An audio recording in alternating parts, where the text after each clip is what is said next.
This is Akashvani. In the program Spotlight, now we bring you a discussion on ceasefire between Israel and Lebanon and its implications for West Asia. The participants are Ashok Sajjanhar, former ambassador, and Deeksha Saksena, Akashvani correspondent.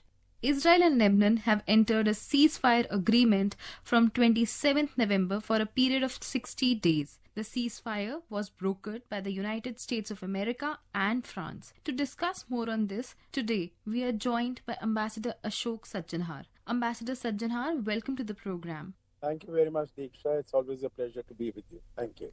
Before we dive deep into the subject, I would like to share a small development with you. A short while ago, the Israeli military in a statement said that a terrorist activity was identified in a facility used by Hezbollah to store mid-range rockets in the southern Lebanon. The threat was thwarted by an Israeli Air Force aircraft. The Israeli army remains in southern Lebanon and acting to enforce violations of the ceasefire agreement. This statement, which I have just read out, is given by the Israeli military a short while ago. So let's proceed with the program, Ambassador Sajjanhar. Can you briefly explain the background to the current crisis in the West Asia, especially between Israel, Lebanon and Gaza? And also, could you explain how did Israel and Lebanon come to a consensus for this ceasefire? What were the events which led to it?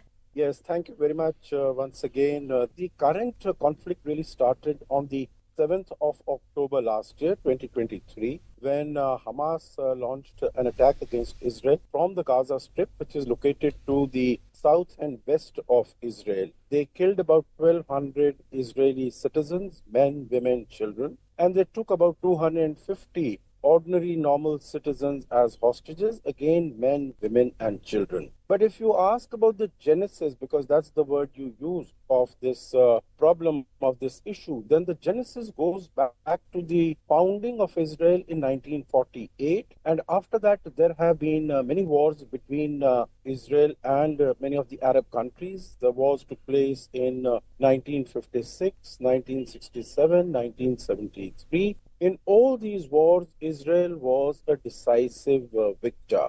In 2006, there was a war between Hezbollah, which is based in the south of Lebanon, and Israel, and there was this agreement brokered by the United Nations, known as the UN Nation Security Council Resolution 1701. In the recent times, Israel launched a ground offensive against Lebanon on the 1st of October, and it bombed many of the southern cities and towns, and even in the east of Lebanon, where Hezbollah had its headquarters or its activists and militants or its weaponry was stored. It destroyed many parts of southern Beirut, in which there were concentration of Hezbollah. It also killed the chief of Hezbollah, that is Nasrallah, through an attack which went 6 stories underground. And there was a pager attack on the communication equipment also of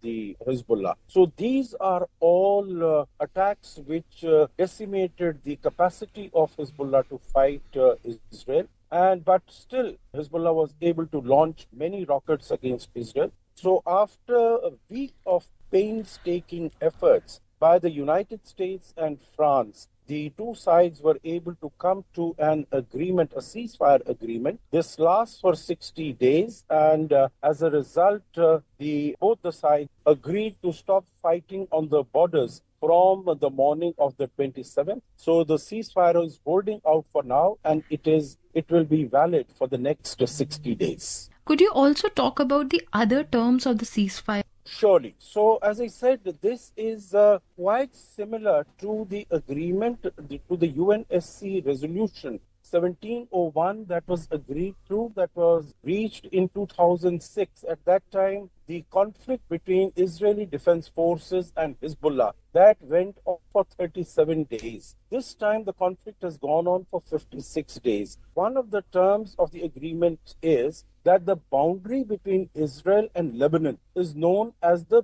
Blue Line. So from the blue line, if we come up north, there is the Litani River. And so this, in the area between these two, blue line and the Litani River, it has been decided that there will be no Hezbollah forces. There will be no accumulation of Hezbollah armaments or weaponry. Hezbollah would have to leave this area completely, and it will be manned only by the Lebanese army and also by the United Nations contingent to maintain peace in Lebanon. Incidentally, Indian forces are also a part of this UN contingent, which is based between the Blue Line and the Litani River. So the peace will be guaranteed. It will be ensured that Hezbollah is not able to come in this area between the Blue Line and the Litani River by the UN peacekeeping forces, by the Lebanese army, and also by the United States and France. They have also been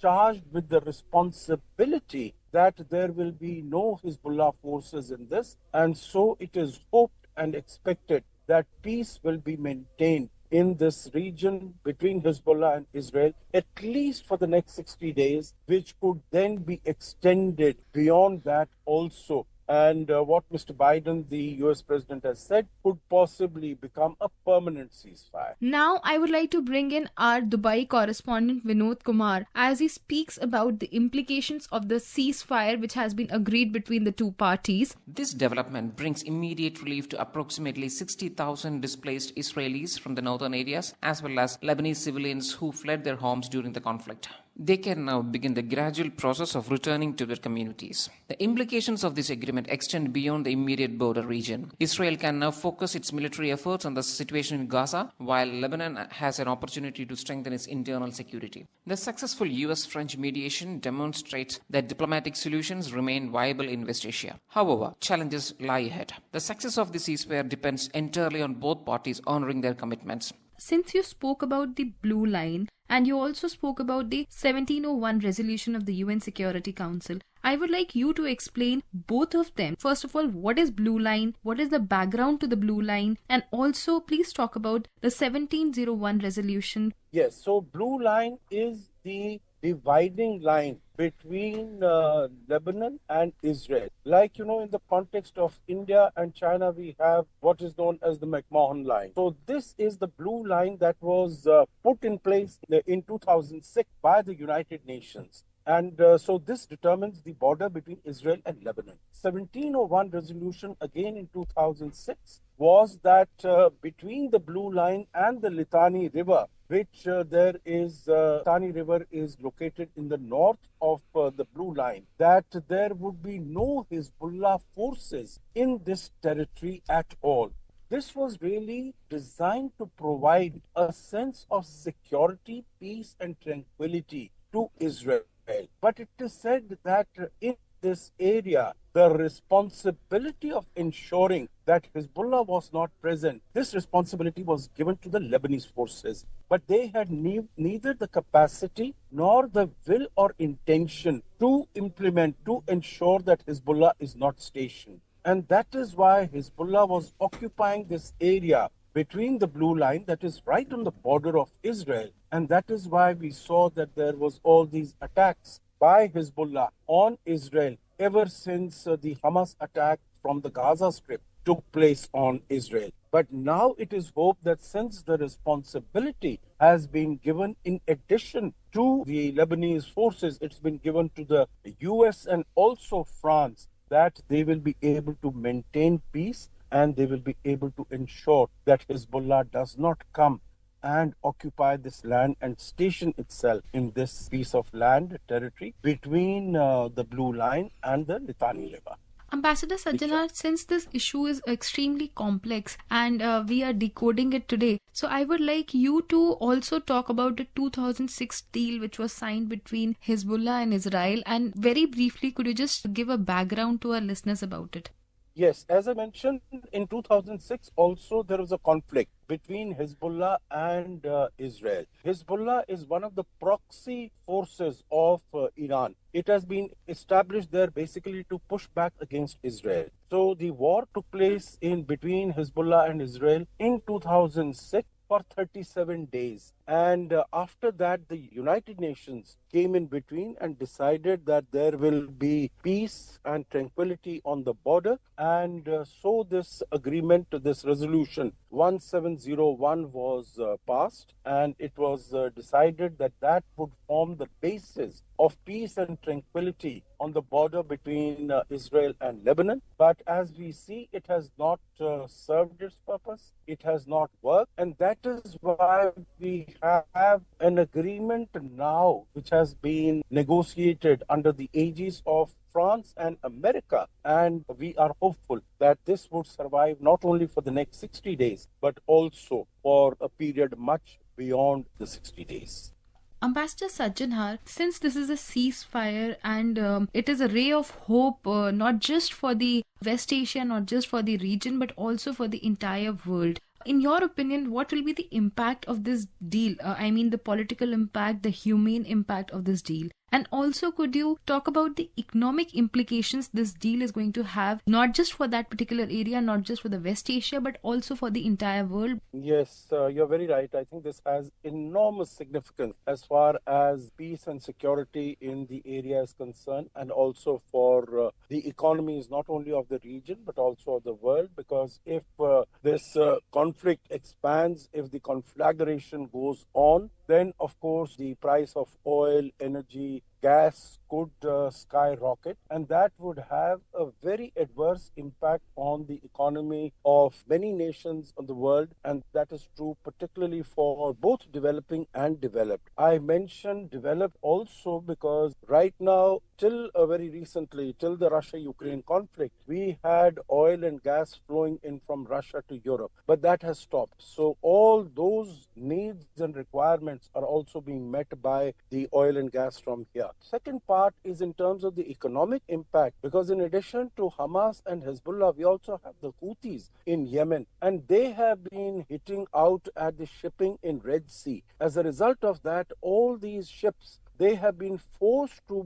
go southwards around the Cape of Good Hope. That is increasing the prices and cost of many consumer items. So this is having a huge impact on the climate, on the economy, and particularly of developing countries. The last point that you mentioned about stability in the region, it is hoped that this would also give rise to peace between Israel and Hamas in Gaza, and also maybe it will help to cool down temperatures between Israel and Iran to some extent. But that we will have to really wait and see and keep our fingers crossed. Ambassador Sajjanhar, I would like to draw your attention to India. India has welcomed this particular ceasefire. So, could you talk about what impact this ceasefire is going to have on India? We have always supported the two-state solutions. What does India stand on this, in your opinion?